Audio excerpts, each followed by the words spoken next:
Today I have for you a Lefty DLR.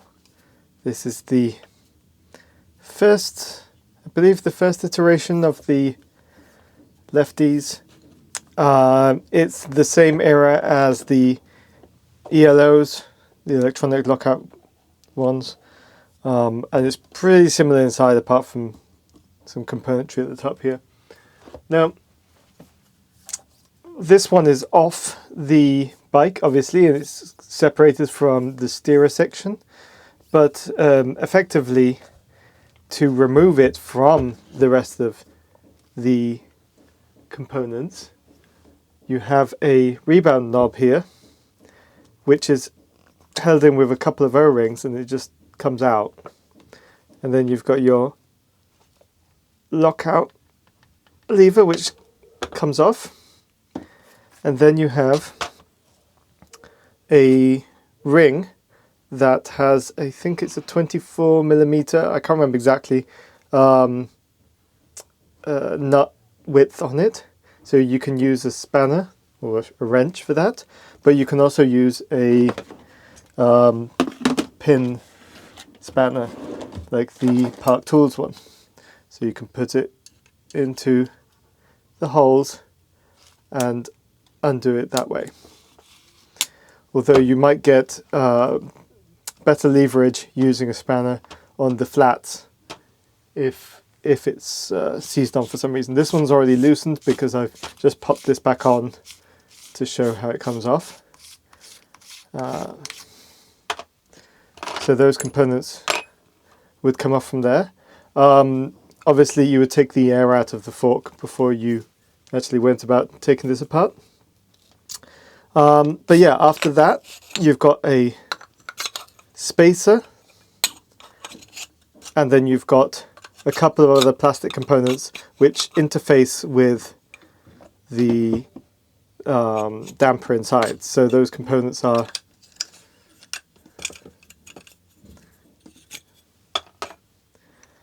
basically a shaft with a spacer on the top, and this interfaces with the damper, and this interfaces with your knob. And then we are left with the damper itself, and it's just like a head shock damper. It's just sitting a bit deeper inside. Now this one works a bit differently to some of the other generations of Lefties in that it has two parts to it. It has the top section, which has the lockout control on it, and then there's a channel underneath it where you have to slide in one of the parts of the tool to undo it, and then you compress it, and that gets it to engage on the threads that are inside. Let me just grab the tool and I will explain.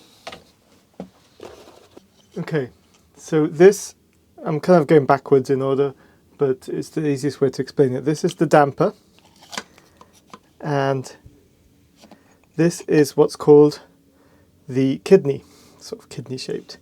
Now, when the damper is threaded into the fork, this top section is the only bit that we have access to. There is no way of accessing these teeth, these engagement points that you would normally use with a normal castle tool. So like a normal castle tool like this that would fit in there, there is actually no way to get down deep enough to engage with these.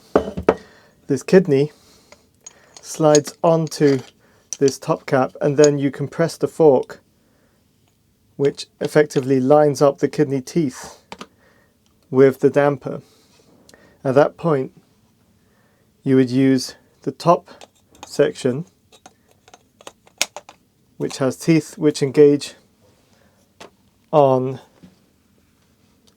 the top of the damper unit, and that in turn rotates the damper and allows it to unthread from the shaft.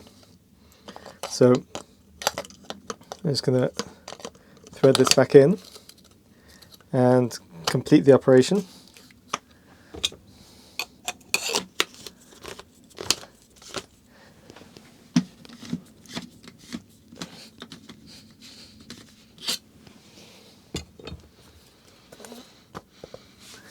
So generally what I have to do is use this pin spanner just to grab the top nut and use it to slowly pull the damper up into its extended position.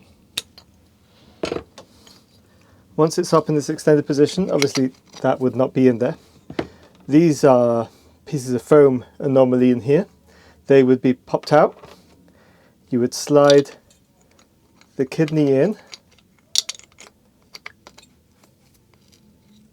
and then you compress it, and using this tool you would compress it down, making sure that you've got the fork well collapsed until it actually engages, and you can feel when the teeth actually engage, and then you can unscrew it. Now I'll continue on in a minute with talking about the rest of the disassembly, but I'd just like to talk about the tools. So this is something made by Improved Part, and this version that I've got, let me just pull this up.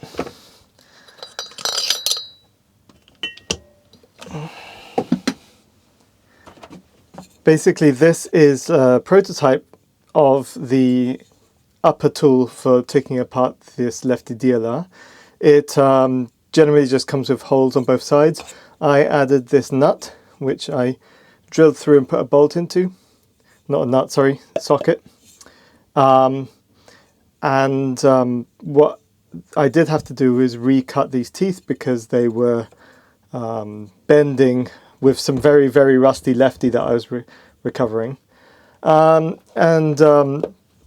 I talked to Improved Part about this, and they said, oh yeah, that obviously for prototype we did it in aluminium, but we've got it ready in steel. So they actually went ahead and sent me the upgraded part.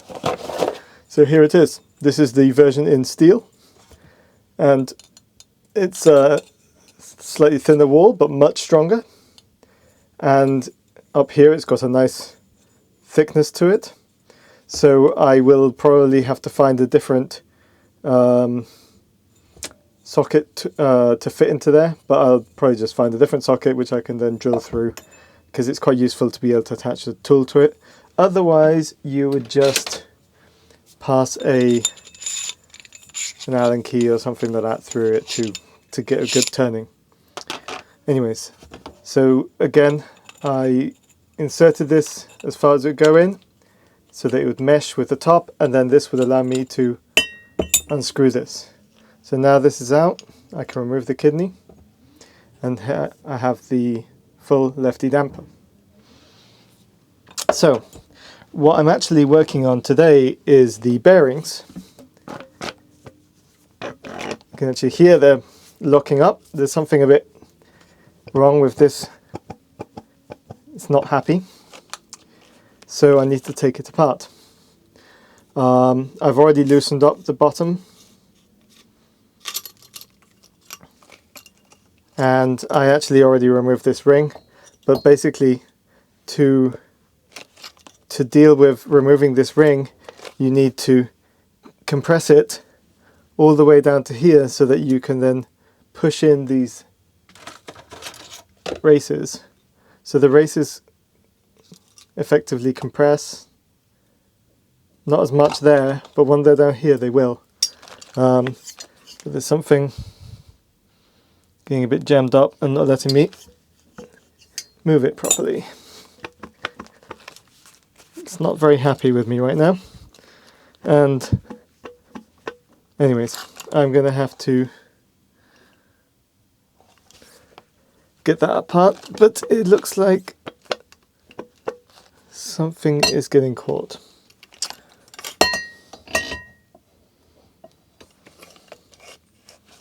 It might be because one of the bearing cages has possibly split. So one of the other things that improved part make is a long version of what I use for the head shocks. And this is the inner bearing race retainer. And this part goes inside. I need to just release some of the pressure.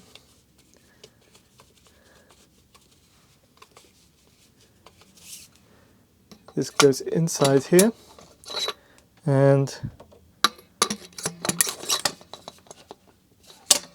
make sure it's seated, and then you can just tighten this up.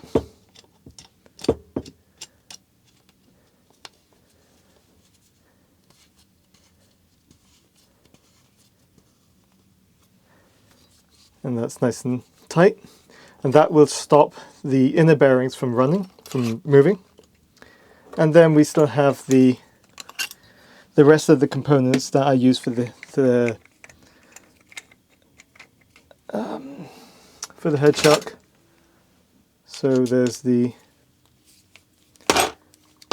two sections of the outer race retainer tool. This is obviously the one that I use for the head shocks, don't need that. And just for disassembly, I'm just going to use the one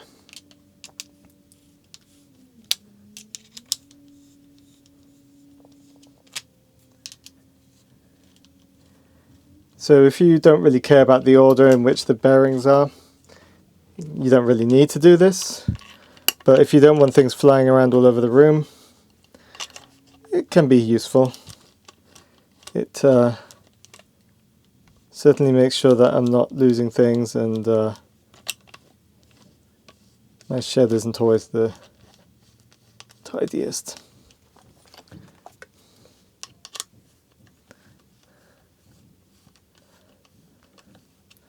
Okay, so got the lower bearing retainer in place. And there we go. And obviously the linear bearings went flying out. I'll have a look at them.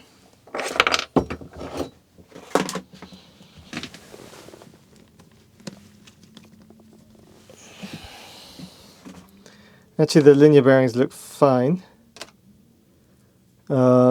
I think it might actually be a problem that one of these races is possibly a bit too tight.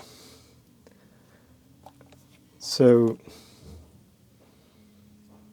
I will check the thickness of each of these, and I'll take this apart in a second and take a look at these.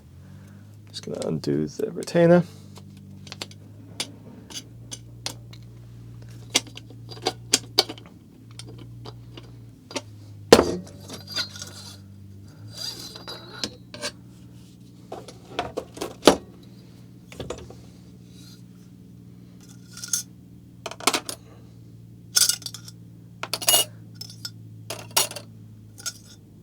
Okay, so that's the 4 bearings out. I will be giving this a clean up, take a look at all the bearings and check and see what's what and why it's binding. That will do off camera. It's not something that is any different to what I would do with a head shock. But once I've done that, I can actually shoot putting it back together. Where again I'll be using these tools in the same way that I do with a head shock. It's very similar apart from just some length differences for this DLR. Another thing that Improved Parts sent to me in the care package was all of these parts. So these are, if we look at this, they are slightly bigger than this one. These are for the, now I can't remember exactly which models. There's certain Lefties that have a bigger shaft, and that's what these are for. So this replaces the bottom retainer section here. It replaces these, and it replaces the ring that holds the other part of the bearing retainer. Interestingly, these are a different plastic. These seem like ABS, no, sorry, not ABS, like nylon. These are more machined. These are 3D printed, I believe. So I haven't confirmed whether or not they're going to be making these ones for the head shocks and older lefties in nylon, but the new ones seem to be made in nylon.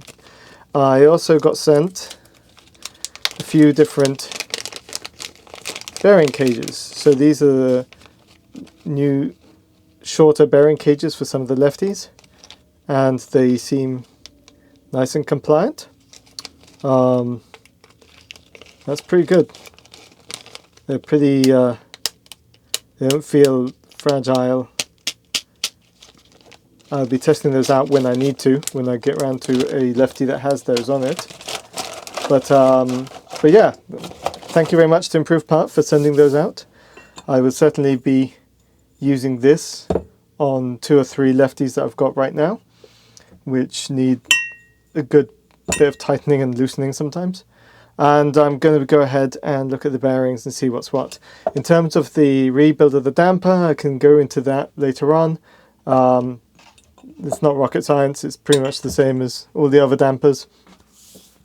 And yeah, thanks for watching this quick video where I'm going into this Lefty DLR. If you want to know more about the DLR and possibly some of the details around the ELO, let me know. I also have a DLR 2, I think it is, carbon speed that I rebuilt recently, which I can also go into. But yeah, thanks for watching, and have a good day.